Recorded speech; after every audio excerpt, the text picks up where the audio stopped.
Hello, my dear students. I am your teacher Vishal Mukherjee. Welcome you to this new video. So, today I am going to start a new lesson which is our environment. So, it's a very important lesson. So, let me start the lesson. So, here our lesson starts. So, now read it. After the long vacation, when Ravi started to going school again, okay, he noticed that only playground next to the school was dug up. People said that a huge building with many flats will be constructed here. Ravi was almost in tears. Really, it was so sad. That's why Ravi was almost in tears when he realized that a big playground with its soft grass, marigolds, butterflies, is gone forever. He shared his feeling with his classmates in the assembly. The principal, too sad to observe, and he sadly said, "See how our environment is changing."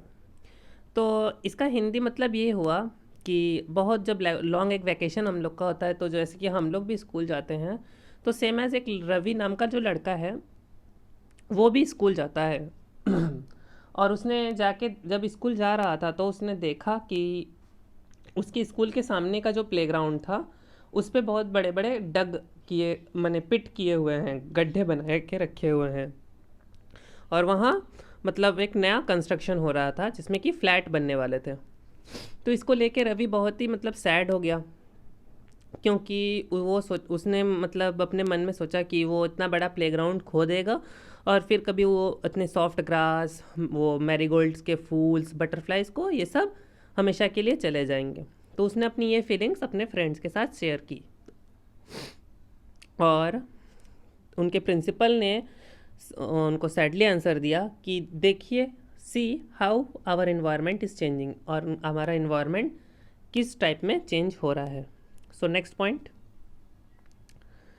in the class Ravi asked his teacher, okay, in the class Ravi asked his teacher, what is our environment? So teacher replied, whatever you see in surrounding. So it means Ravi ने पूछा अपने teacher से कि ma'am environment क्या होता है। तो रवि उनकी मैम ने आंसर किया कि हमारे जो भी सराउंडिंग्स में, हमारे जो चारों तरफ जो कुछ भी हैं, that are called our environment. Ravi thought aloud, that means the schools building, tables, chairs, classrooms, even that the open field is the road and the garbage and the my friends, all are the parts of environment. तो रवि ने एक बार सोचा और फिर बोला कि तो ma'am it means कि जो बिल्डिंग होते हैं, टेबल होते हैं, चेयर होते हैं, और भी जो मेरे फ्रेंड्स हैं, क्लासमेट्स हैं, क्लासरूम है, गार्बेज, रोड, एक्सेट्रा एक्सेट्रा, सो ये सभी क्या हमारे इन्वायरमेंट के ही पार्ट्स हैं। सो टीचर ने क्या बोला, yes sorry yes said the teacher, but wait some object created by nature, for example mountains, rivers, trees, animals and others that we know, that are called the natural objects or the natural, because ये जो भी चीज़ें हैं ये हम नहीं बना सकते, जैसे कि माउंटेन, रिवर, ये सब जो चीज़ें हैं वो ह्यूमन नहीं बना सकता, ये नेचरेबल चीज़ें हैं, ये नेचर में पहले से ही हैं। And the other are the man made, okay, by the people, for the example roads, car, ये सब हम लोगों ने बनाया है, जैसे क्या रोड्स, कार, क्लोथ्स, बुक्स, ये सब जो भी है, तो ये सब मैन मेड थिंग्स है। Now work in pair, make a list with your classmate sitting next to you of the creations of nature and by the human beings. So teacher ने कहा कि एक मेक अ लिस्ट, अपने मतलब classmates के साथ एक हम उनको लिस्ट बनाने के लिए कर दिया। तो देखिए यहाँ पे इसका फ़ोटो है, ओके। उसके फिर नेक्स्ट में मेरे पास है, so students now I am going to show you a image of components of environment. So look, here we have natural and human made components, okay. So first one I'm going to the natural environment. So look at the natural environment. In the natural environment, we have water, right? Air, land, and the last one, living things. Okay, so that's all are called natural components, right?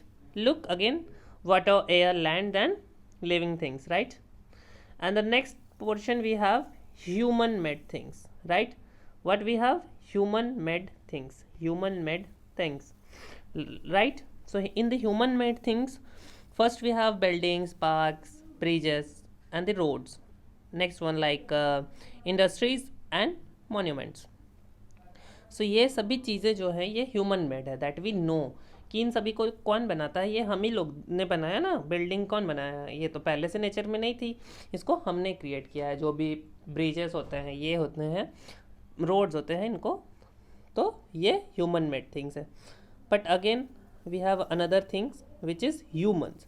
तो हम सभी humans हैं, but look humans कैसे divided होते हैं। So humans individuals, family, community, religions, educational and economic and political situations, इन सभी के according हमारा जो ह्यूमन बींग है वो डिवाइडेड होता है, ठीक है। फैमिली होता है, कम्युनिटी होता है, रिलीजन होता है, एजुकेशन होता है, इकोनॉमी होता है, एंड द पॉलिटिकल सिचुएशन होता है। This all are called components of environment, okay.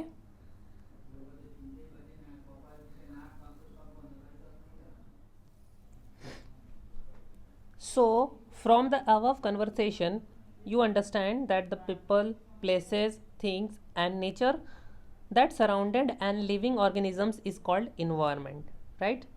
It's a combinations of a natural, it's a combination of natural and human-made phenomenon, while the natural environment refers to the biotic and the abiotic conditions exist on the earth, right?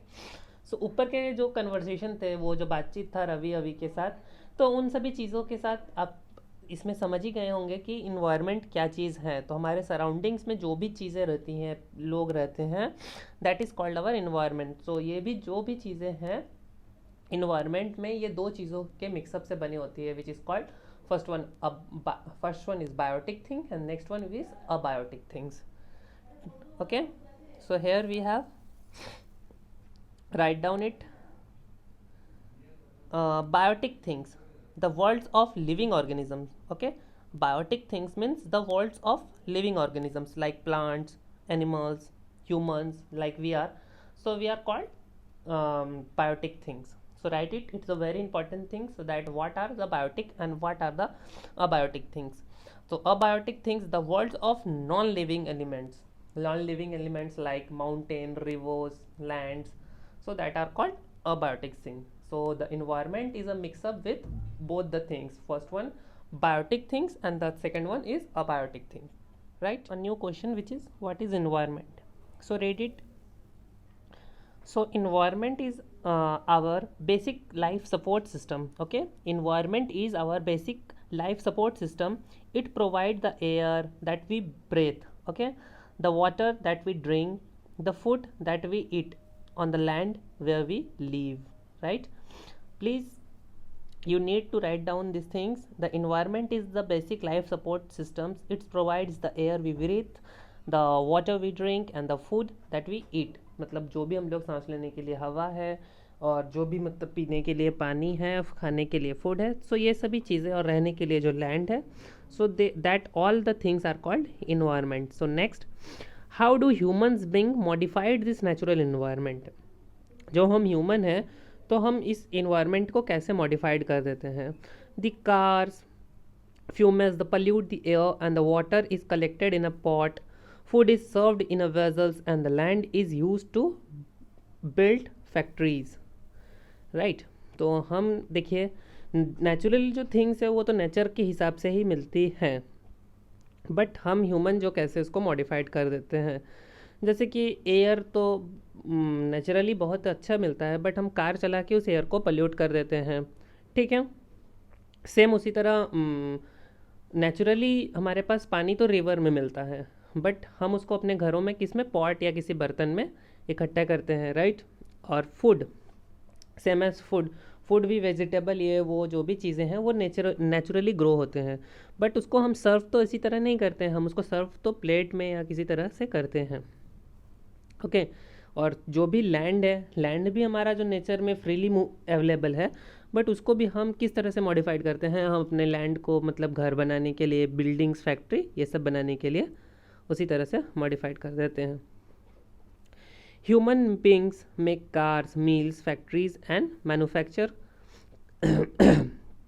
Containers. This is how human beings modified the natural environment, right. जो हम human beings हैं, हम ही लोग car बनाते हैं, meals बनाते हैं, factories बनाते हैं, मैन्युफैक्चर करते हैं बहुत सारी चीज़ों को। सो इसी तरीके से हम जो हमारे नेचुरल इन्वायरमेंट है उसको हम मॉडिफाइड करते हैं। So write down both the answers. First one, what is our environment and how we modified it. And first question here we have, what is our environment, what is our environment, here this is. And the second one, how do the human beings modified this.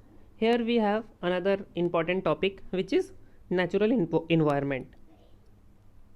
So land, water, air, plants, animals, okay, comprise the natural environment. You are the familiar with the meaning of the lithosphere, hydrosphere, atmosphere and biosphere from your previous classes, right? That you know the things, the lithosphere, hydrospheres, atmosphere and biospheres. So let us learn some more facts about these domains, okay. Previous class में आप लोग ने just इसको पढ़ा ही था कि lithosphere होते हैं, हाइड्रोस्फीयर होते हैं, बट जो ये क्लास है इसमें हम इन सभी चीज़ों को पूरे डेफिनेशन के साथ पढ़ेंगे. So here we have first one, what is lithosphere. Here we have first one, what is lithosphere. So lithosphere is the solid crust or the hard top layer of the earth. It is made of rocks, minerals and covered by the thin layer of soil. It is an irregular surface with the various landforms such as mountain, plateaus, plains, valleys and etc. Okay. So landforms are found over the continents are also on the ocean's floor. Lithospheres is the domains that provides us forest, grassland, grazing lands, lands for agriculture and human settlements. It's also a source of the mineral wealth. So it's a very important domains of the earth which is lithosphere. So lithosphere means होता है जो solid crust जिसके ऊपर हम human beings रहते हैं, जिस domains पे हम लोग मतलब क्या एग्रीकल्चर करते हैं, तो ह्यूमंस का सेटलमेंट होता है जहाँ से हमको मिनरल्स मिलता है, जो भी चीज़ मतलब एकदम जो मेन लैंड होता है, मेन जो लैंड फॉर्म होता है उसे हम लिथोस्फीयर कहते हैं. जो सॉलिड क्रस्ट एकदम मतलब मिट्टी होती है ऊपर की, so that are called lithosphere. Okay, so it's the first domain of the earth. So now I am going to the next domain, the domain of the water. Okay, the domain of the water is referred to as hydrosphere. The domains of the water is called hydrosphere. It comprises various sources of water and the different types of water bodies like rivers, lakes, seas, ocean, etc. It is the essentials for the all living organisms. Okay, so the next domains which, so atmosphere protect us from the harmful rays of scorching the heat of the sun. Okay, जो directly जो हमारे सन से heat एकदम आता है ना, तो उससे भी हम हमारे को प्रोटेक्ट करता है जो ये हमारा एटमॉस्फेयर है, right. It contains of a number of gases, dust and water vapour that changes into the atmosphere and produce changes in the weather and climate also. So इसी जो हमारा ये डोमेन्स है, इसमें बहुत सारे गैसेस भी रहते हैं, डस्ट, वाटर वेपर, सब ये चीज़ हमारे ये जो हमारा एटमॉस्फेयर होता है उसी में रहता है. तो atmosphere produce the changes in weather and climate. जो भी वेदर और क्लाइमेट का चेंज होता है, मतलब जैसे वेदर गर्मी पड़ती है या जो भी जाड़ा, ठंडा, बरसात, ये सब जो क्लाइमेटिक चेंज होते हैं वो भी हमारे एटमॉस्फेयर से ही होते हैं. So last one we have biosphere. So last one we have biosphere. Plants and animals kingdoms together, plants and animals kingdom together make biosphere or the living world. So it is a narrow zone of the earth where land and water and air interact with each other to support life. So here is the very very important point which is biosphere. तो biosphere का मतलब ये है कि plant and animal kingdom, plant और जो भी plant की चीज़ें हैं और जो एनिमल किंगडम है, जहाँ पे एक नैरो सा जगह होता है, छोटी सी जगह होती है, जहाँ पे ये इकोसिस्टम में एक साथ रहते हैं. ठीक है. Where land water and air, जहाँ पे पानी, एयर और लैंड सभी एक साथ इंटरेक्ट होते हैं, मतलब एक साथ जुड़ते हैं और एक लाइफ सिस्टम तैयार करते हैं, दैट इज़ कॉल्ड बायोस्फीयर. सो आज के लिए हम इतना ही रखते हैं, बिकॉज ऑफ दैट बहुत ज़्यादा एक दिन में ये कठिन चीज़ें हैं और एक दिन में बहुत ज़्यादा करने से माइंड में सेट भी नहीं हो पाएगा. सो नेक्स्ट पार्ट में हम लोग पढ़ेंगे what is ecosystem. So ecosystem हम नेक्स्ट पार्ट में स्टार्ट कर देंगे. सो बट इतना आज में जो मैंने पढ़ाया, बायोस्फीयर, एटमॉस्फेयर, ये सभी चीज़ें आप लोग, last I am going to show you a image through you can easily understand what are the atmosphere, what are hydrosphere, what are lithosphere and what are biosphere. So look, first one we have atmosphere. Okay, so here we have atmosphere, right? Let me zoom on the figure. Here we have atmosphere. ये पूरे हमारे जो अर्थ है वो ये अर्थ के पूरे surrounding चारों ओर रहता है. ठीक है. सो जो भी मैंने पहले बताया, जो भी क्लाइमेटिक चेंजेस आते हैं तो ये एटमॉस्फेयर में आते हैं. ठीक है.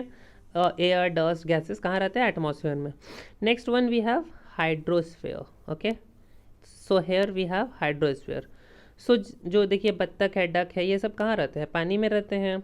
Yes, right. तो हमारे बोट हुए, ये कहाँ चलते हैं? ये हाइड्रोस्फेयर में चलते हैं, राइट.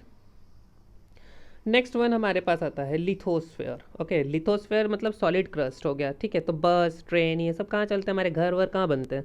हमारे घर तो ये तो नहीं कि पानी के ऊपर बन जाते हैं, हमारे घर तो सॉलिड क्रस्ट के ऊपर बनते हैं. ठीक है. That is called lithosphere. And the last one, देखिए यहाँ पे एक ये जो जगह दिया हुआ है बायोस्फेयर का, बायोस्फेयर मीन्स होता है एक लैंड जहाँ तीनों चीज़ एक साथ मिलता है. लैंड भी मिलता है, वाटर भी मिलता है और एयर भी मिलता है, और एक छोटे से इकोसिस्टम का तैयार करता है, that is called biosphere. Okay, so again look the image carefully. Here is the image, right. So student, अब टाइम हो चला है आपके होमवर्क का. So please write down the homework carefully. और आज ज़्यादा होमवर्क नहीं है, आज बस 6 ही क्वेश्चन है. So I will read. So here we have first question, what is environment? Second one, how human modified the environment? Third one, what are the biotic and abiotic components? Fourth one, what do you know about the natural environment? Fifth one, what are biosphere? And the sixth one, what are atmosphere? So here we have 6 questions. So आपको ये 6 questions के answer करके हमको group में भेज देने हैं. ठीक है. और प्लीज़ बताइएगा, हमको रिव्यू दीजिएगा कि आपको मतलब जो ये वीडियो है उसको कैसा लगा और चीज़ें समझ में आई या नहीं आई, या किसी चीज़ में अगर दिक्कत हो तो भी आप हमको डायरेक्टली मैसेज करके बता सकते हैं. और जो लास्ट बात रही कि जो अगर आपका कोई चीज़ छूट जा रहा है तो हमारे चैनल का नाम दिव्य ज्योति ऑनलाइन क्लासेस सर्च करके आप प्लेलिस्ट में जाइएगा. 3rd ऑप्शन में रहता है प्लेलिस्ट. प्लेलिस्ट में जाके आप अपना रेस्पेक्टेड क्लास को चूज़ कर सकते हैं. अपना रेस्पेक्टेड क्लास लाइक 5, 6, 7, 8, 9, 10 जो भी हुआ, सो आप उस रेस्पेक्टेड क्लास को चूज़ कर सकते हैं. और उस प्लेलिस्ट में अभी तक जितने भी वीडियो अपलोड हुए हैं सभी के लिंक रहेंगे. मतलब कभी आपको फिर देखने का मन हुआ या कुछ नेक्स्ट फिर से डाउट आ गया, अगर आप फिर से चाहें आपको देखने के लिए, तो उसको फिर कभी भी देख सकते हैं. तो इसलिए just go to the playlist option in the YouTube. और लास्ट में मैं यही कहूँगा कि प्लीज़ घर पे रहें और थोड़ा पढ़ाई पे भी ध्यान दें. क्योंकि पढ़ाई जब भी मतलब हमारा पढ़ाई बहुत जल्दी हो रहा है, और हम लोग को भी ये है कि हम लोग को कैसे भी करके कोर्स को कंप्लीट करना है, और वो भी नहीं अच्छे से कंप्लीट करना है. ठीक है. तो इसके लिए घर पे रहें और पढ़ें, और जो कि हमारे फ्यूचर के लिए बहुत ही इम्पोर्टेंट चीज़ है. और तो जैसे भी हम अगर हम अभी पढ़ेंगे तो ही हमको फ्यूचर में जाके उसका रिज़ल्ट मिलेगा. सो फॉर नाउ मैं इसी के साथ अपना वीडियो क्लोज करना चाहता हूँ. For that reason, stay home, stay safe, stay healthy.